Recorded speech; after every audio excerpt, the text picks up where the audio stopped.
That being said, I realize how much gang shit's going on in this room. Guys, put some grease on. Make sure you have grease on your gloves, grease on your face. I try to do the majority of the, footage, reviewing footage and whatnot. Try to look at certain traits and patterns that an opponent might do over the course of the past year or two, but we don't, as a coach, I don't try to get too specific as to what I want a fighter to do. It's more of, trying to make sure that there's no vulnerabilities, that there's no holes in, somebody's game that the opponent could capitalize on. So it's not necessarily, game planning to be effective on the offense. It's just more of, making sure that there's no holes that can be exposed from our end. Of course, here and there, if we see something that we want to capitalize on, we're going to try to go after that, but we don't necessarily call it a game plan, or, we might train for it, we might drill it for a long time, but at the end of the day, we're not game planning to the point of, bell to bell. We're not saying you need to be a boxer, you need to be this. We're still just making sure that the fighter's who they are. I think in the case of Ken Moy, I mean, he's an awesome fighter. We got a lot of respect for him. He's trained with us many times. Ken Moy really doesn't have anything to lose. He enjoys fighting. He's super passionate about fighting. So, with the key to victory in this fight is really just, it's more of a mental thing than anything else. I want, Jay to enjoy the fight, enjoy the journey. I want Jay to stay focused and be Jay, not, fall into any habits or not fall into what Ken Moy's doing necessarily. So for Jay, I would say the biggest thing is for him to stay focused and to fight the way that Jay fights.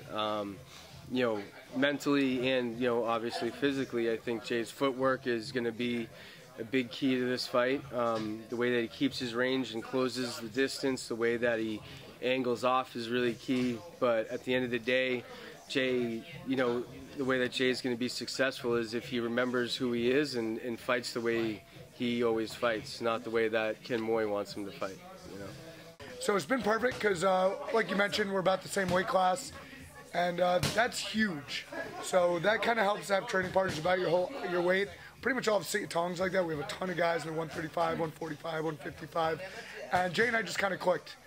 We both kind of know how to push it. A lot of people say when they watch us spar, it essentially looks like a fight, which it is. But when we fight, there's that little bit of like, we're going to go after each other, but we're not going to, really kill it. But having somebody to push you like that, who's both kind of on a similar mission, where, we can kind of really that back and forth, and we're always here.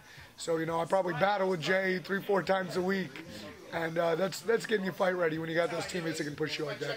So it's a healthy rivalry, kind of the thing of like, who's going to push each other the furthest every day, and that ups your game. I think it's going to be a great fight. I mean, Ken's trained here as well. I've trained with Ken. He's a great guy. I like him. I think he's a pretty funny dude. I think Jay likes him too. So to me, these are the matchups I like the most. I don't really like the bullshit back and forth and all the aggression and all that. We get to fight each other. I think it's kind of unnecessary. So getting to see two gamers who both can be very respectful fighters, I think they're going to sit in the pocket and trade.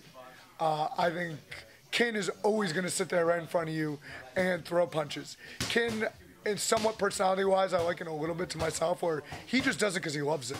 Ken is happy to be there. He's happy to be in the pocket. And you know what? So is Jay. So I think that's going to be, I think really who wins that fight is everybody watching. And it's a great fight for him because I think Ken will push Jay and Jay will push Ken. I think this is a fight they're both going to, no matter what happens, they're walking on the other end of that, and both will have developed big time for whatever they're going on to next. So I'm just excited to see them kind of get in there and throw down. You didn't have to punch me in the face. Didn't have to do that. Didn't even feel the need to. Yes. Yes. That's a win on the day. But even more so, nobody else, I feel, wanted to punch me in the face. So I mean that's always even a positive. I that's guess. even more of a win. That's a good one. I mean, they might want to. They usually want to punch me in the face. Most of those people over there, they love me, but I talk a ton of shit to them too. So, you know, if you're already a leg up on me, then. You know, What? That's his thing. that's why those episodes are so good. That's why they're so realistic. So good. Really realistic. Here, let's park her up. Park her up. That's his day in life. Oh no.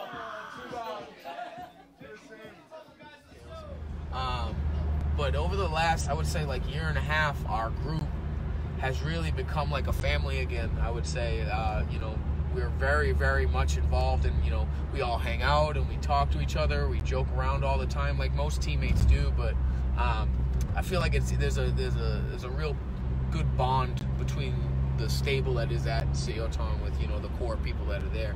We might all be friends, but we bring it, man. If you're my friend and you want me to win, you better come at me pretty hard, bro. And that's kind of how everybody is, you know. You can't take it easy on anybody because they'll eat you alive.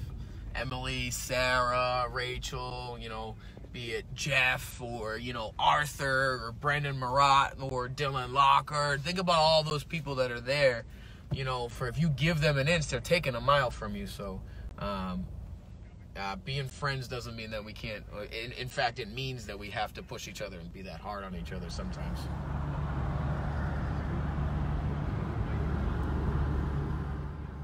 I'm putting them to sleep.